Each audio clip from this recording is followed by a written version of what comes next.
রহস্যময় পারিবারিক গল্প সম্পূর্ণ অডিও স্ক্রিপ্ট। প্রারম্ভিক অংশ। রান্না করতে গিয়ে হঠাৎ চুলার আগুনে হাতের আঙুল পুড়ে গেল। আমি কি করে চিৎকার করে উঠলাম।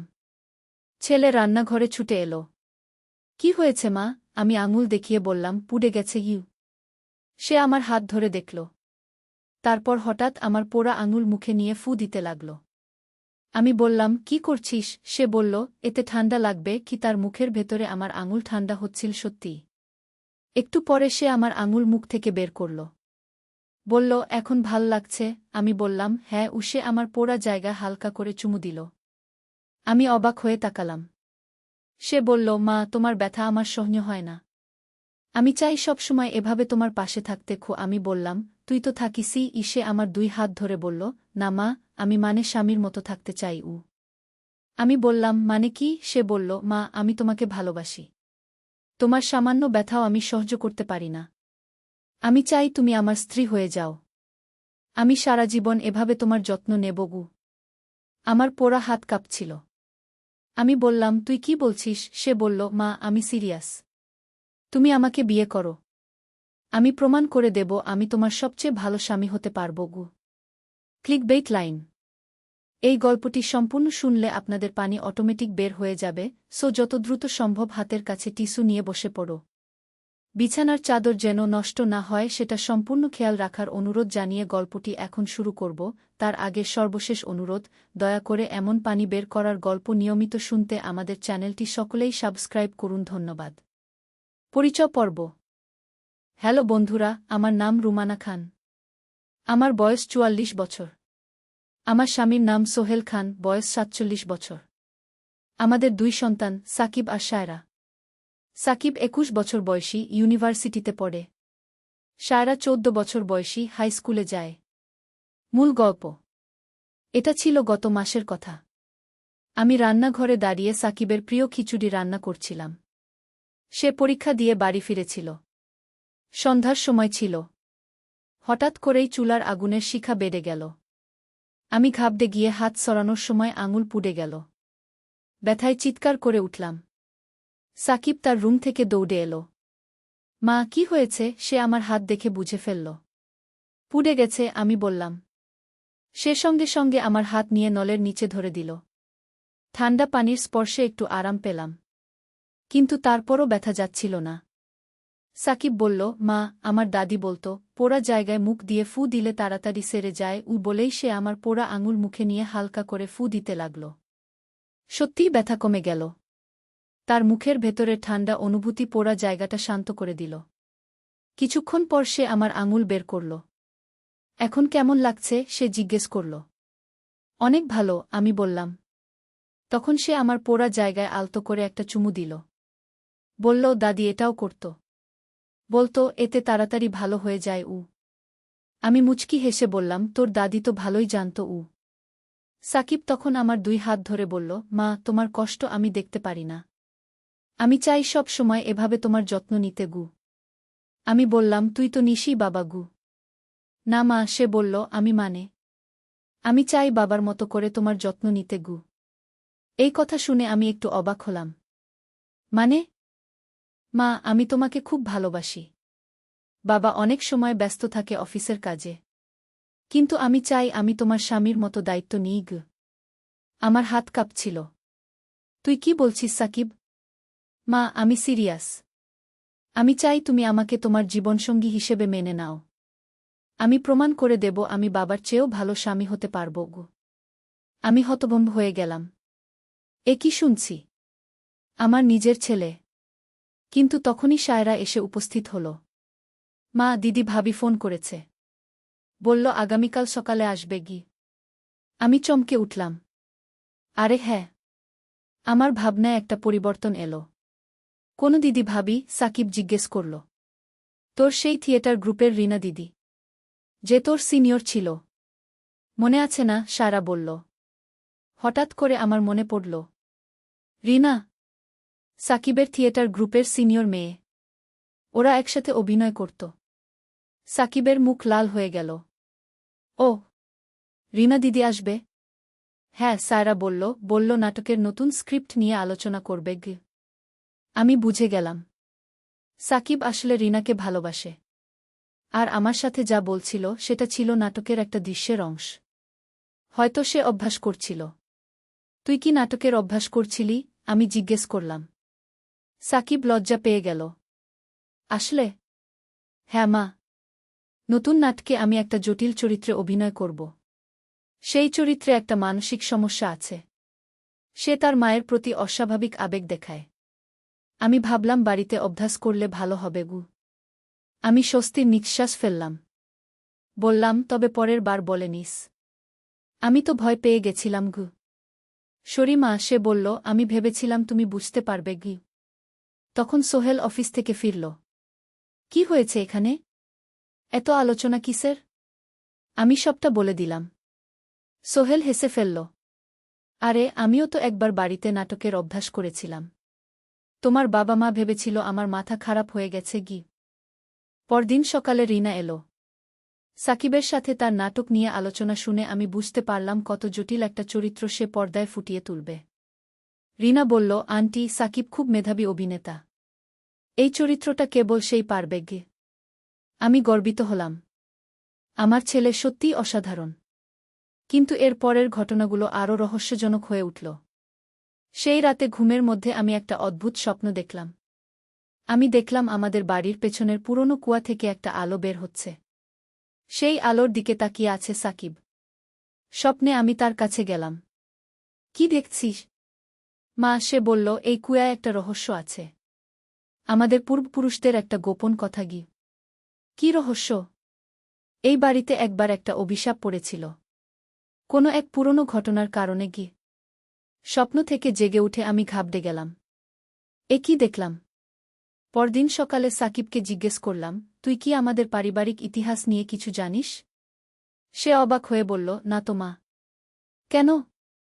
আমি স্বপ্নের কথা বললাম। সে শুনে হেসে ফেলল। মা, তুমি তো নাটকের প্রভাবে পড়ে গেছ।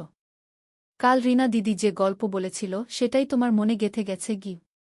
সত্যি, রিনা বলেছিল তাদের নাটকের গল্পে একটা পুরনো বাড়ি আছে যেখানে ভূত আছে। কিন্তু সেদিন দুপুরে আরও অদ্ভুত কিছু ঘটল। আমি বেড়াদায় কাপড় মেলছিলাম। হঠাৎ দেখি পেছনের কুয়ার কাছে একটা ছায়া। আমি কাছে গিয়ে দেখি সাকিব সেখানে দাঁড়িয়ে কি একটা খুঁজছে। কি খুঁজছিস? সে চমকে উঠল। আহ! আসলে আমার কলম পড়ে গেছে এদিকে গিয়ে। কিন্তু আমার মনে হলো সে মিথ্যা বলছে। তার হাতে তো কলম আছেই।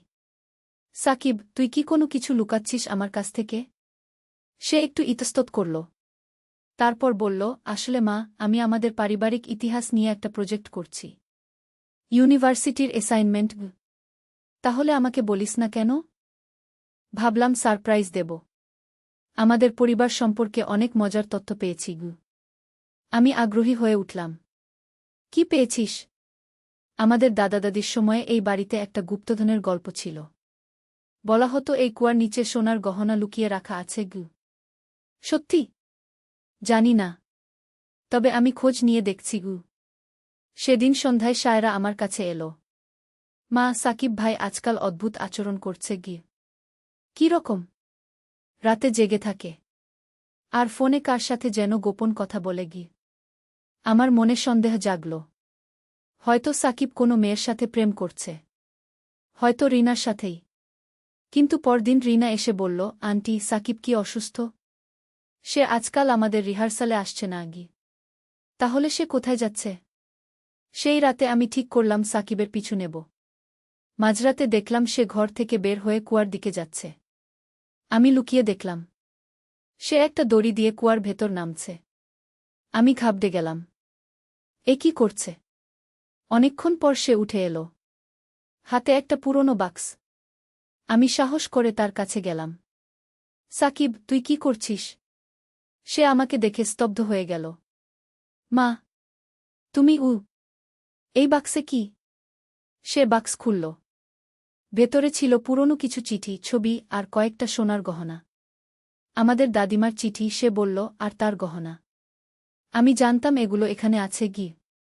তুই কি করে জানলি? দাদি একবার আমাকে বলেছিলেন বিপদের সময় এগুলো কাজে লাগবে গি। আমি চিঠিগুলো পড়লাম। সেখানে লেখা ছিল আমাদের পরিবারের পুরনো ইতিহাস। দাদি লিখেছিলেন তিনি তার গহনা এখানে লুকিয়ে রেখেছেন তার নাতিনাতনীদের জন্য।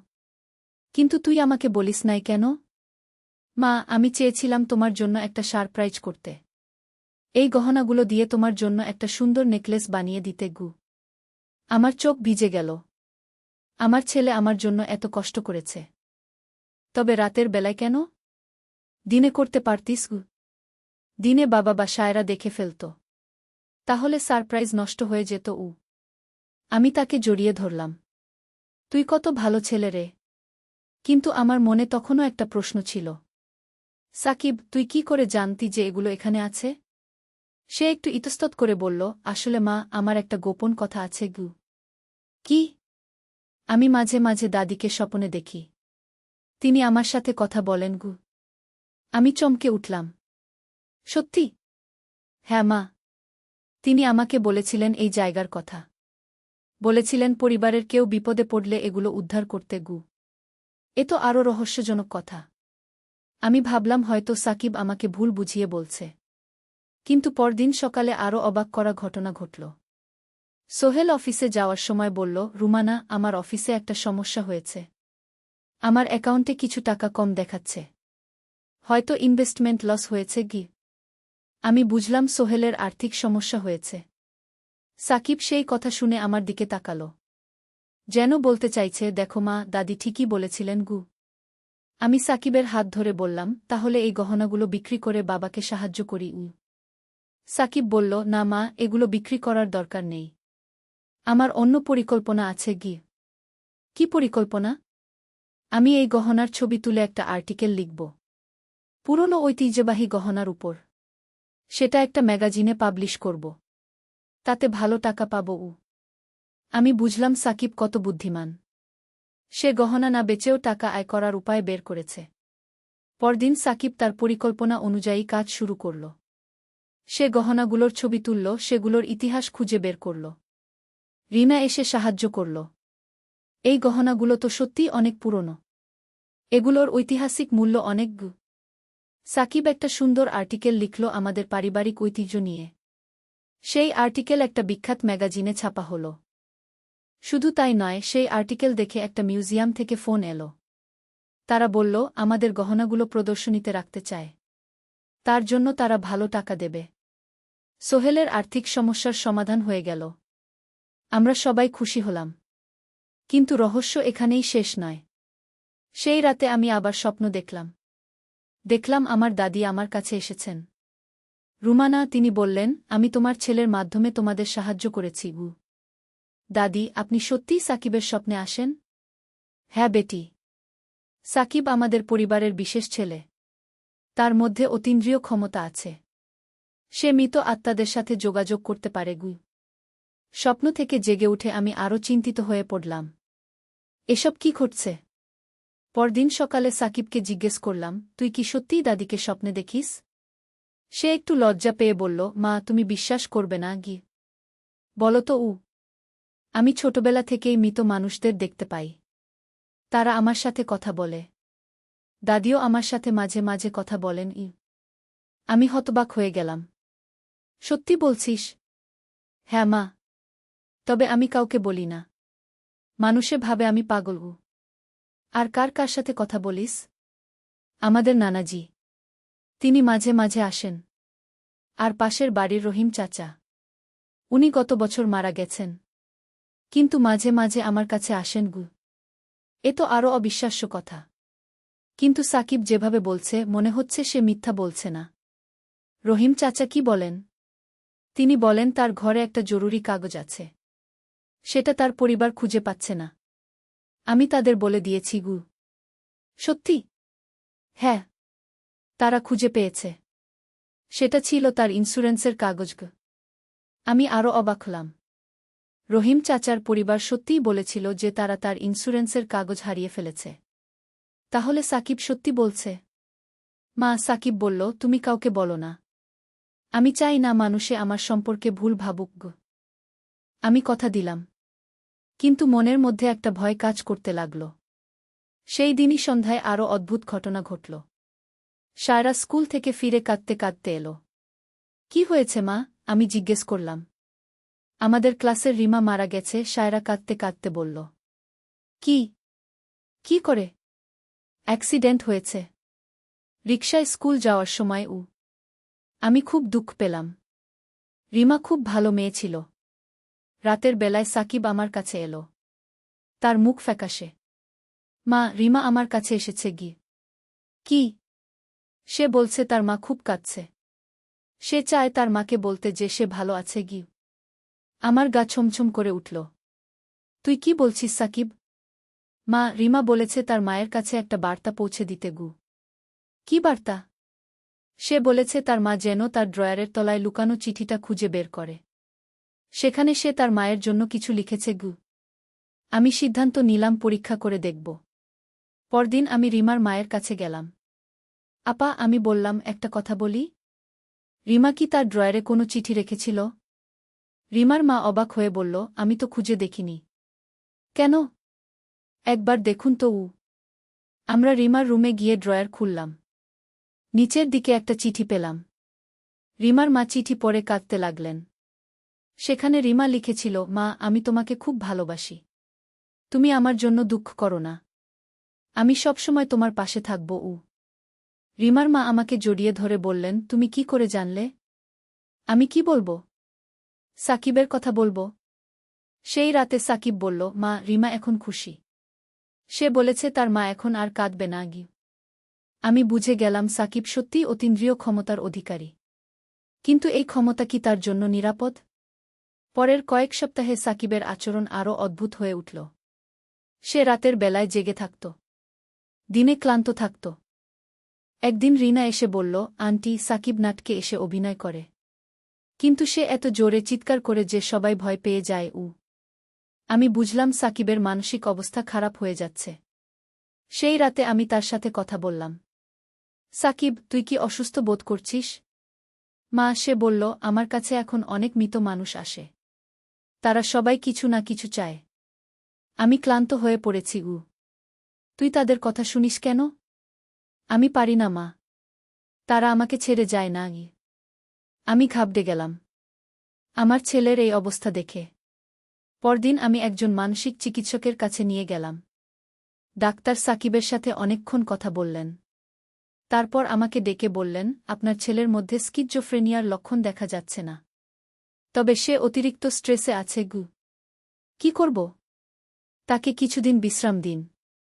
আর যেসব অস্বাভাবিক বিষয় নিয়ে সে ভাবে সেগুলো থেকে দূরে রাখুন গু। আমি বাড়ি ফিরে সাকিবের সাথে কথা বললাম। তুই কিছুদিন এই অতীন্দ্রিয় বিষয় নিয়ে ভেব না। নাটকে মন দাও। সাকিব বলল, আমি চেষ্টা করব মা গি। কিন্তু সেই রাতেই আবার অদ্ভুত ঘটনা ঘটল। আমি দেখলাম সাকিব বাগানে দাঁড়িয়ে কারো সাথে কথা বলছে। কিন্তু সেখানে কেউ নেই। আমি কাছে গেলাম। কার সাথে কথা বলছিস? সাকিব চমকে উঠল। কেউ নেই মা গি। কিন্তু আমি দেখলাম তুই কথা বলছিস গু। সে মাথা নিচু করে বলল, আমি নিজের সাথে কথা বলছিলাম গু। আমি বুঝলাম সে মিথ্যা বলছে। পরদিন আমি সোহেলের সাথে পুরো বিষয়টা নিয়ে আলোচনা করলাম। সোহেল বলল, আমার মনে হয় সাকিব কোনো মানসিক সমস্যায় ভুগছে। আমাদের আরও ভালো চিকিৎসকের কাছে নিয়ে যেতে হবে গু। কিন্তু সেই রাতেই সবকিছু পাল্টে গেল। রাত 2টার সময় আমি একটা চিৎকার শুনলাম সাকিবের রুম থেকে। আমি দৌড়ে গিয়ে দেখি সাকিব বিছানায় বসে কাঁপছে। কি হয়েছে মা? সে ভয়ে ভয়ে বলল, আমি একটা ভুল করে ফেলেছি গু। কি ভুল? আমি একটা খারাপ আত্মাকে ডেকে ফেলেছি। সে এখন আমার পিছু নেয়নি গু। আমার রক্ত ঠান্ডা হয়ে গেল। কি বলছিস তুই? আমি আজ একটা পুরনো বই পড়ছিলাম। সেখানে মৃত আত্মা ডাকার মন্ত্র ছিল। আমি কৌতূহলে পড়ে ফেলেছি গু। তারপর একটা ভয়ঙ্কর ছায়া এসেছে। সে বলেছে এখন সে এই বাড়িতে থাকবে গি। আমি আর সহ্য করতে পারলাম না। সাকিব, তুই কি করেছিস? সেই মুহূর্তে পুরো বাড়িতে অদ্ভুত একটা ঠান্ডা হাওয়া বইতে লাগল। সায়রা তার রুম থেকে ভয়ে চিৎকার করে উঠল। আমরা সবাই একসাথে বসে থাকলাম। সাকিব বলল, মা, আমি এই আত্মাকে ফেরত পাঠানোর উপায় খুঁজছি গু। কি করতে হবে? আমাকে একটা বিশেষ পুজো করতে হবে। আর সেই আত্মাকে বিদায় দিতে হবে গু। পরদিন সকালে আমি একজন তান্ত্রিকের সন্ধান করলাম। তিনি এসে বাড়ি দেখলেন। বললেন, এখানে সত্যিই একটা অশুভ শক্তি আছে গি। কি করতে হবে? একটা হোম করতে হবে। আর যে ছেলে এই আত্মাকে ডেকেছে তাকে বিশেষ নিয়ম মানতে হবে গি। আমরা তান্ত্রিকের কথা মতো সব কিছু করলাম। একদিনের মধ্যে বাড়ির পরিবেশ স্বাভাবিক হয়ে এল। সাকিব আমার কাছে এসে কাঁদতে কাঁদতে বলল, মা, আমি আর কখনো এই কাজ করব না গি। আমি তাকে বুকে নিয়ে বললাম, তুই এখন থেকে শুধু পড়াশোনা আর নাটক নিয়ে থাক। অন্য কিছু নিয়ে ভেব না গি। তারপর থেকে সাকিবের জীবন স্বাভাবিক হয়ে উঠল। সে আর কোনো অতীন্দ্রিয় বিষয় নিয়ে কথা বলে না। রিনার সাথে তার বিয়ে ঠিক হয়েছে। তারা দুজনেই খুব খুশি। এখন আমি বুঝতে পারি আমার ছেলে সত্যিই বিশেষ ক্ষমতার অধিকারী ছিল। কিন্তু সেই ক্ষমতা তার জন্য বিপজ্জনক ছিল। আজ সাকিব আমাকে বলল, মা, আমি এখন বুঝতে পারি কেন দাদি আমাকে সাবধান করেছিলেন। তিনি বলেছিলেন এই ক্ষমতা সঠিকভাবে ব্যবহার না করলে বিপদ হতে পারে গি। তুই এখন কি করবি? আমি এই ক্ষমতা ব্যবহার করব শুধু মানুষের ভালোর জন্য। কিন্তু খুব সাবধানে গু। আমি গর্বিত যে আমার ছেলে এত বুদ্ধিমান। সে জানে কখন কি করতে হবে। এখন আমাদের পরিবার আবার শান্তিতে আছে। সাকিব তার থিয়েটারের কাজে মন দিয়েছে। সায়রা স্কুলে ভালো করছে। সোহেলের অফিসের সমস্যাও সমাধান হয়েছে। কিন্তু মাঝে মাঝে আমি ভাবি, জীবনে এত রহস্য কেন? হয়তো এই রহস্যই জীবনকে আকর্ষণীয় করে তোলে। আজও কখনো কখনো সাকিব আমাকে বলে যে দাদি তার স্বপ্নে এসেছেন। কিন্তু এখন আর ভয় পাই না। কারণ আমি জানি দাদি আমাদের ভালোর জন্যই আসেন। এই ছিল আমাদের পারিবারিক রহস্যের গল্প। একটি অভূতপূর্ব অভিজ্ঞতা যা আমরা কখনো ভুলব না। আর সাকিব এখন বলে, মা, আমি এখন বুঝি যে জীবনে যা কিছু ঘটে সব কিছুরই একটা কারণ আছে। আর সেই কারণ সবসময় আমাদের ভালোর জন্যই।